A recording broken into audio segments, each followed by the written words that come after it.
सभी को बहुत बहुत नमस्कार। इस राष्ट्रीय विधायक सम्मेलन में मंच पर उपस्थित हम सभी की मार्गदर्शिका और लोकसभा की पूर्व अध्यक्ष आदरणीय सुमित्राताई महाजन, महाराष्ट्र विधान परिषद के सभापति श्री राम शिंदे जी, उत्तर प्रदेश के विधानसभा के अध्यक्ष आदरणीय सतीश महाना जी, हमारी डिप्टी चेयरपर्सन नीलमताई गोरे, पूर्व अध्यक्ष राजस्थान विधानसभा सीपी जोशी जी, जिनके तत्वावधान में एक बहुत ही अच्छा कार्यक्रम शुरू हुआ, ऐसे भाई राहुल कराड़ जी, डॉक्टर आर.एम. चिटनिस जी, परिमल माया सुधाकर जी, मंचासीन सभी महानुभाव और देश के अलग अलग राज्यों से यहां पर पधारे सभी हमारे एमएलएज, एमएलसीज, बहनों और भाइयों,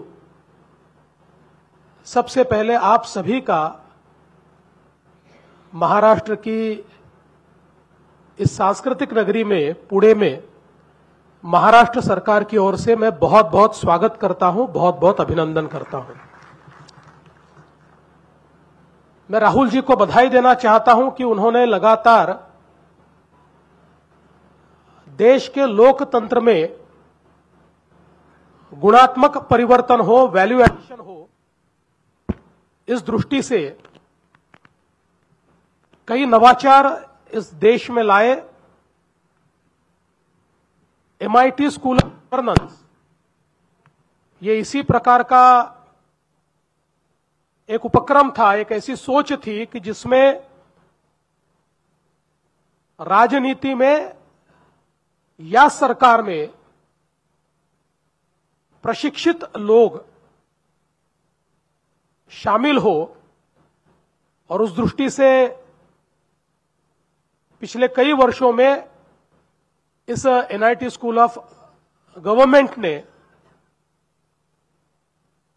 हमें अच्छे लोक प्रतिनिधि, जनप्रतिनिधि दिए, और साथ में सरकार में भी अलग अलग ओहदों पर काम करने वाले अधिकारी या सपोर्ट स्टाफ इसके माध्यम से हमें प्राप्त हुए। राष्ट्रीय छात्र सांसद, ये जो एक उपक्रम छात्र संसद के रूप में उन्होंने शुरू किया, ये भी अपने आप में युवाओं के मन की बात को रखने के लिए एक प्लेटफॉर्म के रूप में तैयार हुआ, और युवाओं की राजनीति का एजेंडा, एक कॉमन सोच तैयार करने का माध्यम ये छात्र संसद बना। फिर महिला प्रतिनिधि हो, और उसके बाद पिछले वर्ष से ये जो एक कार्यक्रम राष्ट्रीय विधायक सम्मेलन NLC के रूप में शुरू हुआ, मैं ऐसा मानता हूं कि एक बहुत बड़ी पहल है। और राहुल जी, आप ये जो काम करते हैं, मैं उसके लिए आपको दिल से बधाई देता हूं। आप लोकतंत्र की सेवा यहां पर कर रहे हैं। मैं आज विशेष रूप से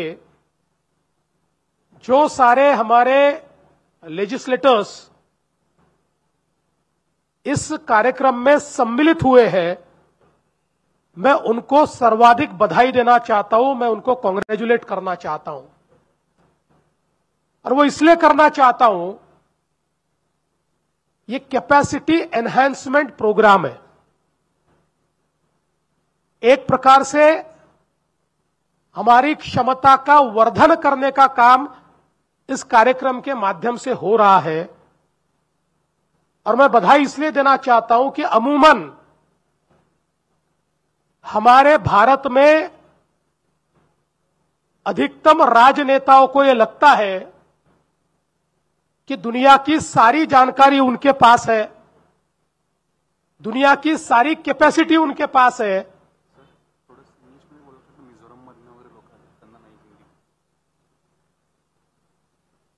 सारी कैपेसिटी उनके पास है, इसलिए उनको कैपेसिटी एनहेंसमेंट की आवश्यकता ही नहीं है। लेकिन जिस समय इस विचार को छोड़कर और इस सोच के जाल को तोड़कर हम बाहर निकलते हैं, तभी हम अच्छे लेजिस्लेटर भी बन सकते हैं और अच्छे राजनेता भी बन सकते हैं। और मुझे बहुत खुशी है कि आप में से सभी ने यह सोचा कि हम लोगों को कैपेसिटी बिल्डिंग करनी चाहिए, नई सोच अपनानी चाहिए, चाहे वो लोकतंत्र के क्षेत्र में हो या फिर इस बदलती हुई दुनिया में जो हमारा रोल बदल रहा है, उस दृष्टि से हम नया सीखना चाहते हैं।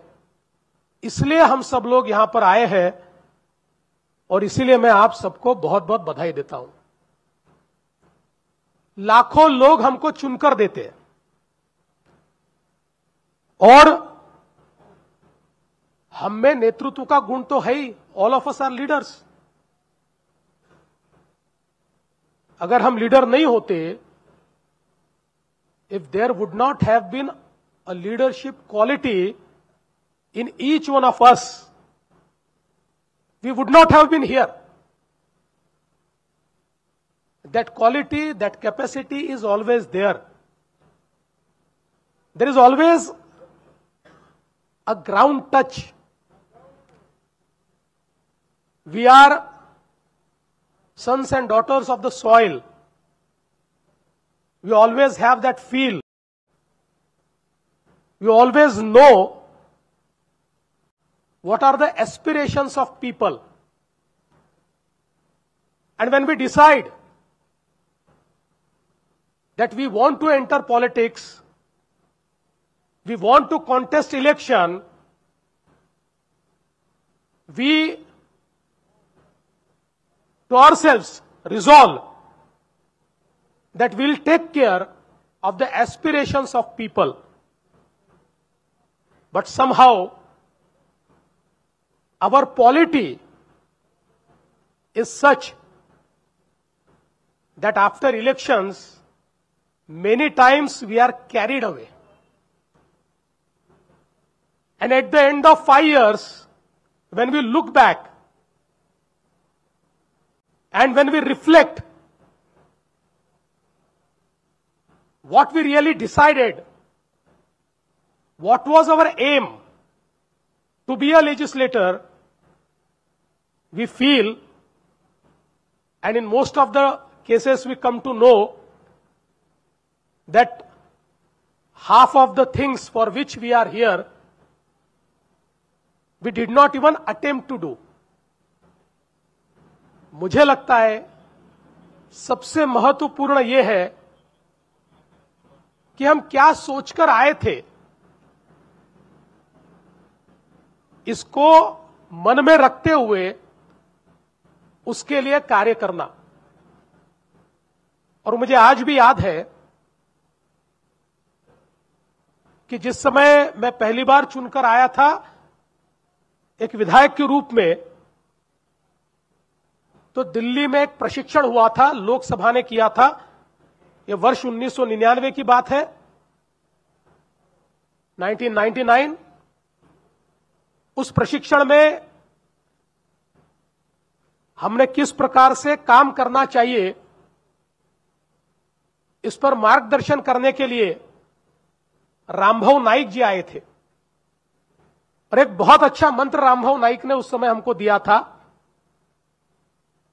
रामभाऊ ने यह कहा था कि आप जब अपनी कॉन्स्टिट्यूएंसी में घूमते हो तो हमेशा दिमाग में रखिए विधानसभा को। मतलब जब भी लोग आपको कोई शिकायत करते हैं एक विधायक के रूप में, तो अपने दिमाग में रखिए कि विधानसभा में किस अस्त्र का उपयोग करके मैं इनकी डिमांड को सतह पर लाकर सरकार से छुड़ाऊंगा। और जब आप विधानसभा में होते हैं तो अपनी कॉन्स्टिट्यूएंसी को याद रखिए और यह विचार कीजिए कि ये जो विषय आ रहे हैं इन विषयों में कोई ऐसा विषय है कि जो मेरी कॉन्स्टिट्यूएंसी से रिलेट होता है तो मैं उसको यहां पर उठाऊं और अपनी कॉन्स्टिट्यूएंसी की ओर भी मैं ध्यान इंगित करूं।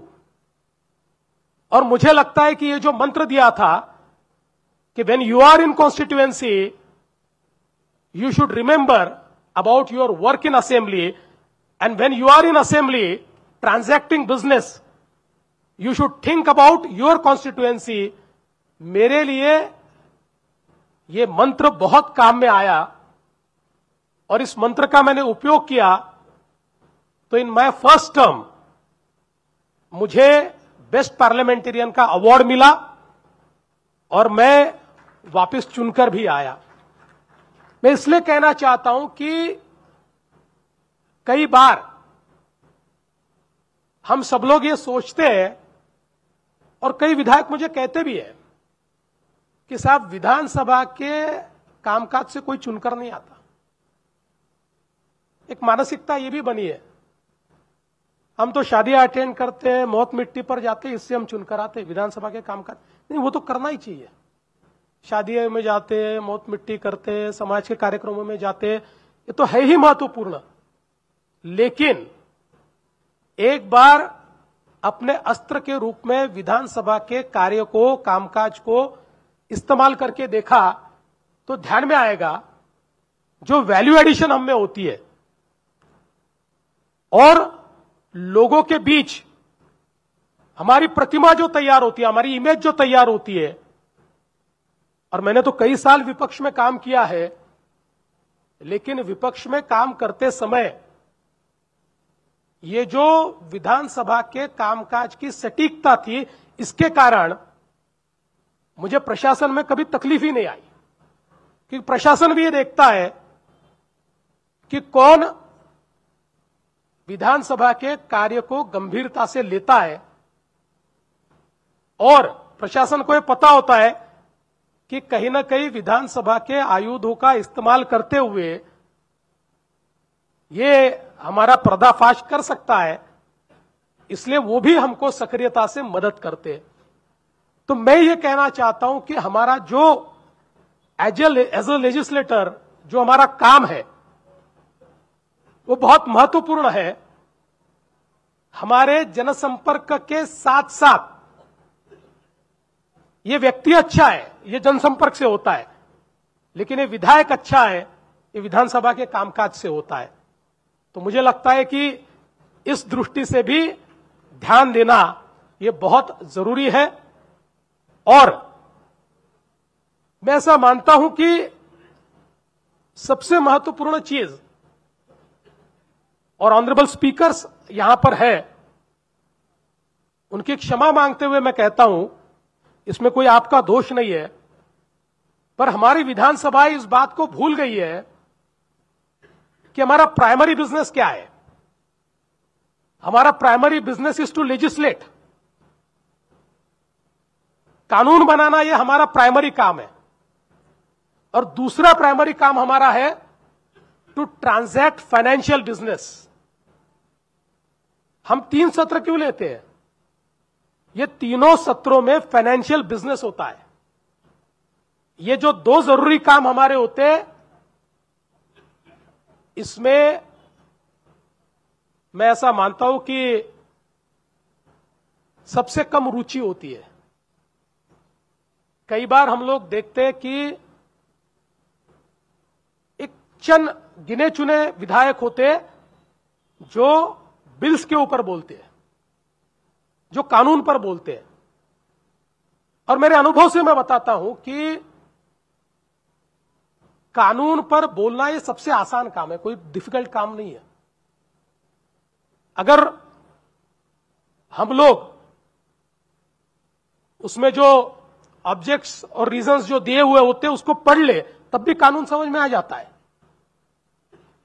लेकिन कई बार मैंने कई ऐसे विधायक देखे पूरे 5 साल में एक भी कानून पर वो चर्चा नहीं करते।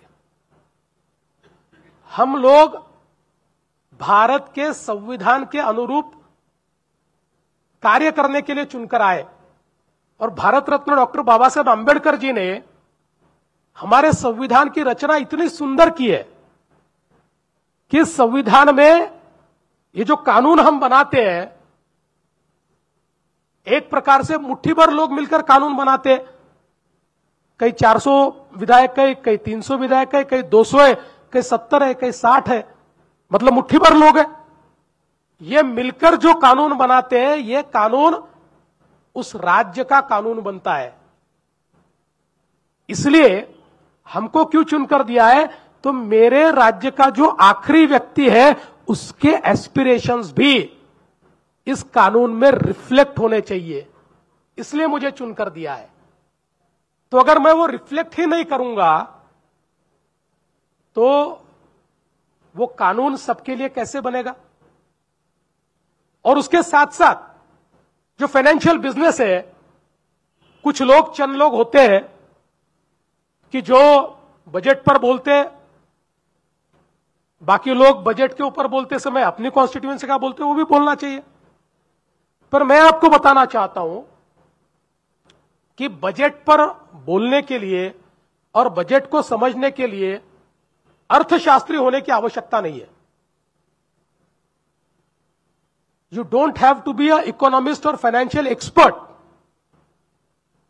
बस उसकी कोई बेसिक चीजें अगर हम लोग समझ ले, कोई दुकान चलाता है, कोई घर चलाता है, तो ऐसा ही है। घर में भी तो आमदनी जितनी है उतना खर्चा करना है, और आमदनी से ज्यादा खर्चा करना है तो कर्जा लेना है, और कर्जा लेना है तो कर्जा कैसे वापस करना है इसका विचार करना है। राज्य में भी जितनी आमदनी है उतना खर्चा करना है, ज्यादा खर्चा करना है तो कर्जा लेना है, कर्जा लेना है तो कैसा वापस करना है, ये बजट है। इससे अलग बजट क्या है। मैं प्रयास करूंगा, अगर मेरे पास, if I have the English version, मैंने 2005 में एक किताब लिखी है, बिल्कुल 30 पन्ने की किताब है, बजट को कैसे पढ़े। मैं देने का प्रयास करूंगा, इसका इंग्लिश वर्जन अगर मेरे प्रिंट में होगा तो। और मैं ऐसा मानता हूं कि कोई भी व्यक्ति जो 12वीं क्लास भी पढ़ा हो, वो अगर इस किताब को पढ़े तो बजट को पढ़ सकता है और बजट समझ सकता है। ये जो सारी चीजें हैं, ये हमारे बीच वैल्यू एडिशन करती है। देखिए, राजनीति तो हमारी लगी है, जिंदाबाद मुर्दाबाद लगा है, और कई बार हम लोगों को लगता है कि हम गांव में जाते हैं, गाड़ी से उतरते हैं, लोग जमा होते हैं, माला डालते हैं, पैर छूते हैं, यही राजनीति। ये राजनीति नहीं है।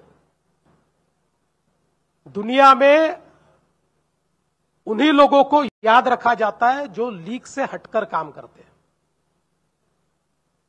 जो those who make a mark, उन्हीं को याद रखा जाता है। और मैं तो हमेशा कहता हूं, आलोचनाएं होती है दुनिया में, ऐसा कोई नेता नहीं जिसकी आलोचना नहीं हुई, लेकिन लोग आलोचना याद नहीं रखते, लोग किया हुआ काम याद रखते हैं। लोग ये याद रखते हैं कि हमारे लिए इस व्यक्ति ने क्या किया है। आज भी जितने नेता हैं हमारे देश के, किसी भी पार्टी का नेता हो जो लोगों के दिल में बसता है, ऐसा कोई भी नेता हो, उसके जीवन में उसने बहुत आलोचना सहन की है, लेकिन अब किसी को यह याद नहीं है कि उसकी क्या आलोचना हुई थी। लोगों को याद है कि इसने देश के विकास में यह काम करके। तो मुझे लगता है कि इस बात को हमको ध्यान में रखना होगा। और मैं तो हमेशा ये कहता हूं, क्योंकि आजकल हम लोगों में टॉलरेंस थोड़ा कम हुआ है, मैं तो ये कहता हूं कि राजनीति में उसी व्यक्ति ने आना चाहिए जिसको गाली खाने की आदत हो या गाली खाने का शौक हो। अगर गाली खाने की आदत नहीं और गाली खाने का शौक नहीं है तो राजनीति में आइए ही मत। देखिए, एक बात पक्की है कि हम लोगों के एस्पिरेशंस का काम कर रहे हैं, और ये जो एस्पिरेशंस है, ये एस्पिरेशंस को अगर हम एड्रेस नहीं कर पाए तो स्वाभाविक रूप से हमको गाली पड़ेगी। लेकिन ये बात याद रखिए, मैं हमेशा कहता हूं, जो गाली देते हैं उन्हें भी ये पता होता है कि हर चीज नहीं हो सकती। दे जज यू बाय योर इंटेंशन।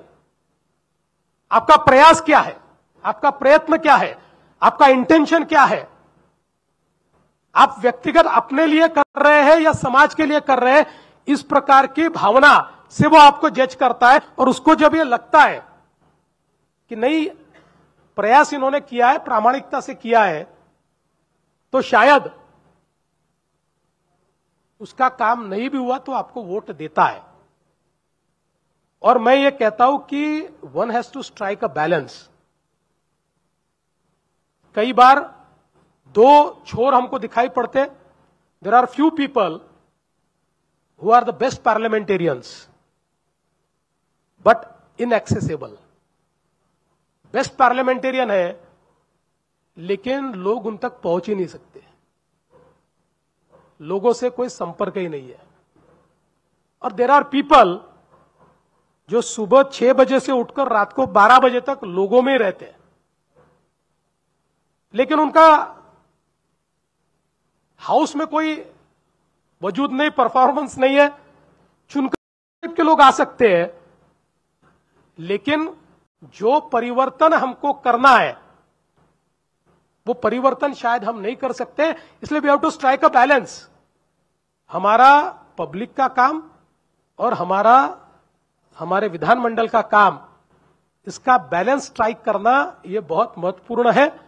और इसलिए मुझे लगता है, मैं आज भी इतने सालों से काम कर रहा हूं, कई पदों पर मैं काम कर चुका हूं, लेकिन जब भी कोई नई चीज सीखने का मौका मिलता है, आई जंप ऑन इट। मुझे कोई बोल दे कि कोई नई चीज सीखने को मिलेगी तो मैं वहां पर बैठकर, घंटों बैठकर उस चीज को सीखने का प्रयास करता हूं। क्योंकि जिस दुनिया में हम लोग हैं, यह दुनिया टेक्नोलॉजी बदल रही है। देखिए, टेक्नोलॉजी हमारे नेतृत्व को कभी भी ऑब्सोलीट कर सकती है। टेक्नोलॉजी ने जिस प्रकार से हमको घेरा है, और अब भारत जैसा देश जहां गांव गांव तक स्मार्टफोन पहुंच गया, वहां पर आप टेक्नोलॉजी को दरकिनार नहीं कर सकते। और मैं कई बार कहता हूं कि